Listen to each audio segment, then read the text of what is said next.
रोजगार इस समय पूरे देश भर में एक बड़ा मुद्दा बन चुका है और मध्य प्रदेश में युवाओं को रोजगार देने की जिम्मेदारी जिस विभाग के पास में है उस विभाग के मुखिया इस समय हमारे साथ एक्सक्लूसिव मौजूद हैं। हम स्वागत करना चाहेंगे मध्य प्रदेश के एमएसएमई मिनिस्टर ओम प्रकाश सकलेजा जी। सकलेजा जी, आपका बहुत बहुत स्वागत है। धन्यवाद, सभी को नमस्कार। वास्तव में रोजगार आज का नहीं, पिछले 60 वर्षों से रोजगार भारत का सबसे बड़ा मुद्दा है।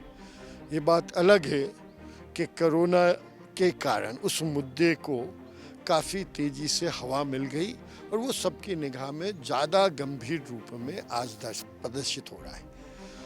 एमएसएमई डिपार्टमेंट और साइंस एंड टेक्नोलॉजी का पार्ट आईटी भी है।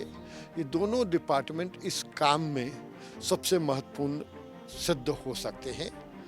शायद इसीलिए ऐसी महत्वपूर्ण जिम्मेदारी माननीय मुख्यमंत्री जी ने मुझे सौंपी है।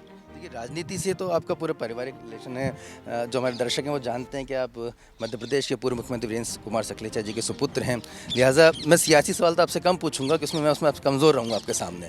मैं फैक्चुअल कुछ सवाल पूछना चाहूँगा सर आपसे। जी, स्वरोजगार योजनाएं जो हैं वो काफ़ी समय से बंद हैं और ये काफ़ी समय से चर्चा में भी हैं कि भाई ये बंद क्यों कर रखी है। अगर रोज़गार देना है तो ये स्वरोजगार योजना को क्यों बंद कर रखा है, तो इसको लेकर क्या विचार चल रहा है? देखिए, स्वरोजगार योजना में 15% मैक्सिमम ग्रांट है। हमारी डिफरेंट योजनाओं में 40% तक ग्रांट मिल रहा है। स्वरोजगार योजना उस समय ज़्यादा इफेक्टिव थी जब एमएसएमई का हिस्सा बहुत छोटा था और छोटे हिस्से के साथ ही उसमें एकदम नीचे के छोटे गांव में उठाव लाने की ज़रूरत थी। लेकिन अब जब हर ज़िले में ये इफ़ेक्टिव आ गया और उसे 40% ग्रांट मिल सकता है तो 15% पे रोक कर क्या हम उसके प्रति न्याय कर रहे हैं? उस योजना का नया स्वरूप भी बहुत जल्दी हम पेश करने वाले हैं। उसे इस बेहतर योजना में मिलाकर हम कोशिश कर रहे हैं कि वो जनता के बीच में आए। कुछ टाइम फ्रेम बता पाएंगे, क्योंकि काफ़ी युवा हैं वो जानना चाहते हैं कि कब ये योजना फिर से शुरू होगी, नए फॉर्म में किस नाम से आ रही है? बहुत जल्दी शुरू हो जाएगी। वैसे तो योजना चालू है, क्योंकि योजना का स्वरूप बदल दें तो एमएसएमई में वो अप्लाई करे, मैं 40% सब्सिडी तुरंत दे रहा हूँ, तो उसमें तो 15। पिछली बार की सर अभी तक रिलीज नहीं हुई है। देखिए, 1 साल डिले चल रही है कोरोना के कारण, उससे ज़्यादा डिले नहीं है। 1 साल की डिले सब्सिडी वास्तव में नहीं होना चाहिए, government should be prompt enough, लेकिन परिस्थितियां कोरोना काल में पहली प्राथमिकता ट्रीटमेंट था, इलाज और व्यवस्था सुधारना, अनाज देना, घर की किसी में कोई भूखा ना रहे, इसलिए वो 1 साल डिले चल रही है। स्वरोजगार योजना में मंत्री जी बैंक की भी एक बड़ी भूमिका रहती है। अक्सर ये देखने में आता है और लोग कहते भी हैं कि देखिए विभाग तो काफ़ी मदद करता है, लेकिन बैंक के पास जब जाते हैं तो वो लोन देने में आनाकानी करता है। कोलेटरल सिक्योरिटी का जो प्रावधान नहीं है उसके लिए भी बैंक इनडायरेक्टली बाध्य करता है कि आप कुछ गिरवी रखिए तभी आपको बैंक लोन देंगे। तो ऐसे कैसे स्वरोजगार कर पाएंगे युवा? देखिए 3 बातें हैं। कुछ समय ऐसा भी एक काल आया था जब रोजगार वाली योजनाओं में बैंकों में कुछ डिफ़ॉल्ट के ज़्यादा केस हो गए। उसका मैनेजमेंट दूसरे एंगल से जब हुआ और उनके डिफ़ॉल्ट के ज़्यादा केस होने से बैंकों में प्रॉब्लम आई, बैंक ओवर कॉन्शियस हो गया। सेकंड कोलेट्रल जो गवर्नमेंट ऑफ इंडिया दे रही है एमएसएमई डिपार्टमेंट के सभी इंडस्ट्री को, वो एमएसएमई को फॉलो ना करके वो उसका कर रहे हैं। लेकिन अभी एक नई और योजना बनाई कि जो कोलेट्रल देता है उसको चीपर रेट ऑफ इंटरेस्ट 2% ब्याज कम लगेगा और जिसकी नहीं है वो 2% ज़्यादा दे के उसको रिस्क इंश्योरेंस कवर करता है। तो ये दोनों योजनाओं का कॉम्बिनेशन है। कुछ गलतियां हैं, लेकिन उसके बाद भी अगर मैं कहूँ कि मैंने पिछले अप्रैल में 2000 नई इंडस्ट्री शुरू करी एमएसएमई की, अभी मैं फिर 2000 अगले 2 महीने में शुरू करने वाला हूँ। इंडिया का सबसे बड़ा, सबसे अच्छे क्लस्टर्स बनने जा रहे हैं। इंदौर में अभी मेरे को 400 एकड़ ज़मीन में एक ही फर्नीचर का क्लस्टर बन रहा है। फर्नीचर का क्लस्टर का मतलब वहाँ फर्नीचर में चाहे वुड का हो, चाहे स्टील का हो, चाहे फैब्रिकेशन हो, चाहे प्रेशर डाई कास्टिंग हो, चाहे एल्यूमिनियम डाई कास्टिंग हो, चाहे प्लास्टिक मोल्डिंग हो, ये सब सुविधाएं उस जगह एक ही जगह दे रहा हूँ ताकि उसकी कॉस्ट ऑफ प्रोडक्शन में 30-40% की कटौती आए, तो कस्टमर को भी रिलीफ मिले। और कॉन्सेप्ट ये बनाने का कोरोना के बाद एकदम नया परिवर्तन आया। हर आदमी चाइना और अन्य चीज़ों को के हिसाब से अपने आप को कंट्रोल करते हुए आगे बढ़ने की बात कर रहा है, तो उन सब कॉन्सेप्ट पे हम वर्कआउट कर रहे हैं। मैं क्लस्टर योजना से जुड़ा एक ज़रूर सवाल पूछूंगा सर, लेकिन स्वरोजगार का एक सवाल मेरा बाकी रह गया है। अगर स्वरोजगार योजना में किसी ने पहले लाभ लिया हो और उसने अपना लोन भी चुका दिया हो, बेहतर अब वो एक्सपेंशन करना चाहता है, तो क्या एक्सपेंशन की सुविधा देंगे? अगर वो स्वरोजगार के बाद एक्सपेंशन में 40% से ज़्यादा का करता है तो हमारी नॉर्मल पॉलिसी में 40% अनुदान मिलेगा, उसे बैंक लोन भी मिलेगा, उसको व्यवस्था भी सब करेंगे हम। बट उसका जैसा माना पहले 1 करोड़ का काम था या 50 लाख का था, तो अब उसका 40% और नया इन्वेस्टमेंट करना पड़ेगा।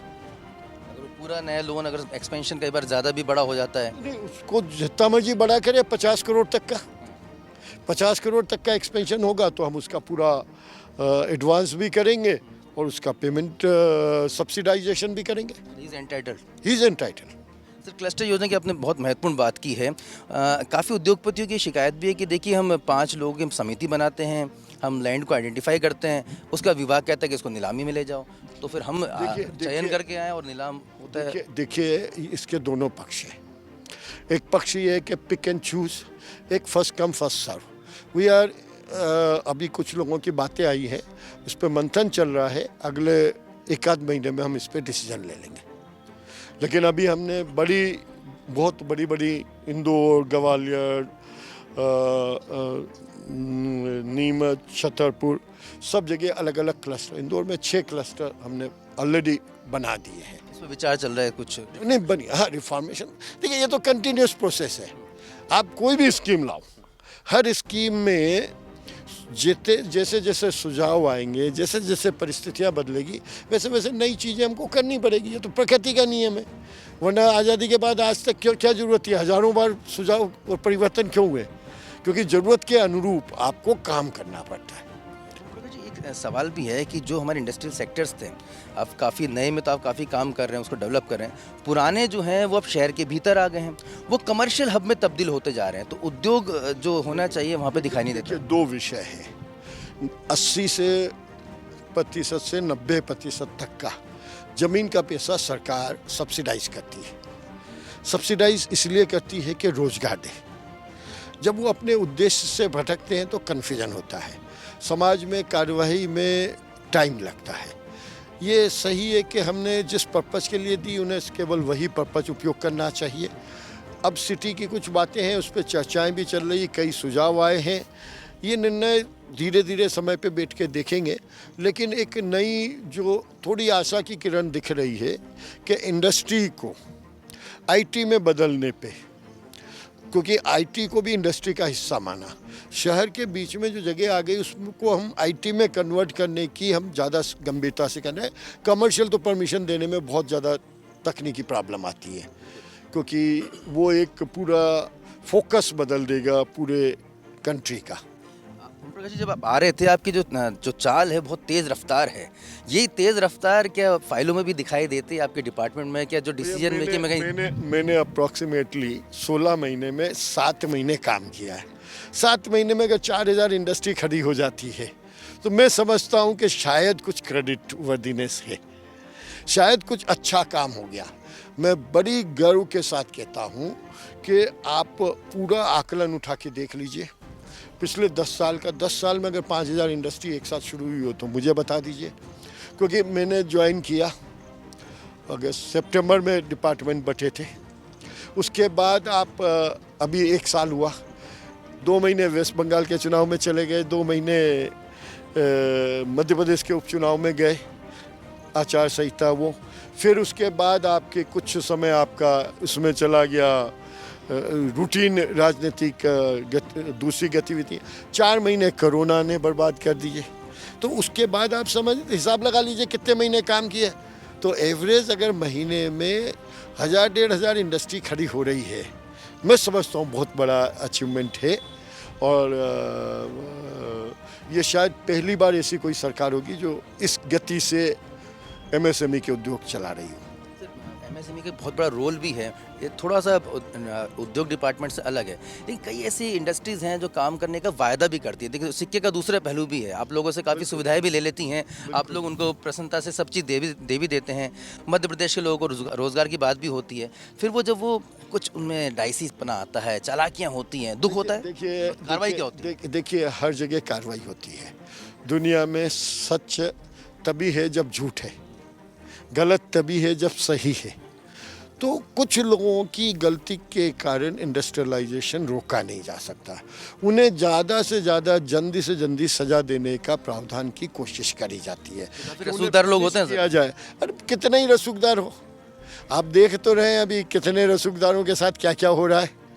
अच्छे अच्छे रसूखदार, बड़े बड़े रसूखदार पूरी दुनिया में कहीं चले गए तो भी सरकार पकड़ के ला रही है। और क्या स्थितियाँ हो रही, अच्छे अच्छे लोग जेल और इसमें है। तो ये सब तो एक प्रोसेस है। एक ओम प्रकाश जी का जो एक सपना है कि भाई एमएसएमई सेक्टर मुझे दिया है, मैं डिपार्टमेंट का मुखिया हूँ, तो मध्य प्रदेश में एक सेक्टर जो आपको पसंद का हो, जिसको आप पूरे विश्व भर में प्रसारित करना चाहेंगे कि देखिए यहाँ हमारा सबसे ज़्यादा काम हुआ, सबसे बेहतर रोजगार हमने दिया। देखिए ये 2 विषय सबसे ज़्यादा इम्पोर्टेंट, अभी 3 विषय आ रहे हैं। पहला फर्नीचर, क्योंकि फर्नीचर में कोई बड़ी टेक्नोलॉजी नहीं थी, सिस्टम कोऑर्डिनेशन का काम था। उसमें हम कम से कम 1 लाख लोगों का नया रोजगार दे रहे हैं। दूसरा आ रहा है टॉय क्लस्टर, उसमें भी बड़ी टेक्नोलॉजी नहीं थी, सिर्फ सिंक्रोनाइजेशन का काम था। तीसरा प्लास्टिक के रहेंगे सर, वुड के रहेंगे, शीट मेटल के, वुड के, मिट्टी के, हर टाइप के टॉयज होंगे, एजुकेशनल, आईटी रिलेटेड टॉयज। और इसके बाद तीसरा है फूड प्रोसेसिंग, एग्रो, क्योंकि अभी तक हमारी फूड प्रोसेसिंग में हमारी बहुत कमजोरी थी। हमने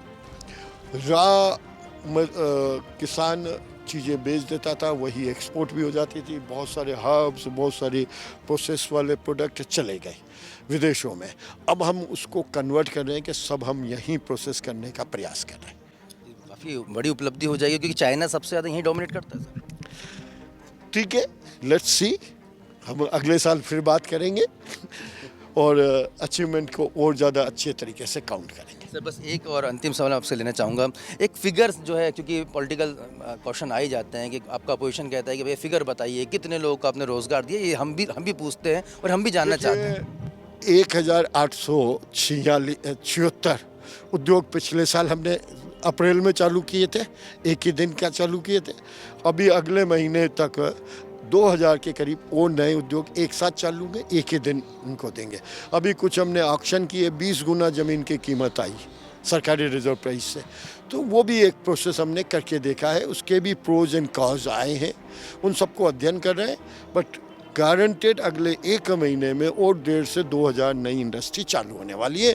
उसका आंकड़ा मैं उसी दिन दे पाऊंगा, लेकिन पिछला आंकड़ा एग्जैक्ट काउंट के साथ दिया था, डिस्ट्रिक्ट वाइज चार्ट दिया था। आप चाहें तो अभी भी मेरे ऑफिस से कलेक्ट कर सकते हैं। स्टार्टअप में भी काफ़ी काम किया है सर, उसके बारे में मैं जानना चाहूँ। उसको अपन शॉर्ट में अगले ट्रिप में ले लें। धन्यवाद। बहुत बहुत शुक्रिया, आपने कम समय में सर हमें काफ़ी समय दिया, लेकिन काफ़ी बातें फैक्चुअल आपने रखी। आपकी मीटिंग के बीच में हमने आपका समय थोड़ा सा चुरा लिया, लेकिन निश्चित तौर पे आपने जो बातें बताई हैं, जो मध्य प्रदेश के तमाम युवा इस समय देख रहे हैं, मंत्री ओम प्रकाश सकलेचा, चेहरे पे काफ़ी कॉन्फिडेंस भी मैं देख रहा हूँ और जितनी मजबूती से वो मेरे हाथ को शेक कर रहे हैं, मैं समझ सकता हूँ कि आने वाले दिनों में हमारी जो इकनॉमी है वो आगे बढ़ेगी। हम यही दुआ करते हैं सर हमारे जो मध्य प्रदेश के और देश के युवा हैं उन्हें हम ज़्यादा से ज़्यादा रोजगार दे पाएँ और अपने लक्ष्य पर कामयाब हो पाएँ। बहुत बहुत शुक्रिया। तो ये तो मैं हूँ आशुतोष और आप देखते रहे इंडिया फर्स्ट न्यूज़। बहुत बहुत धन्यवाद।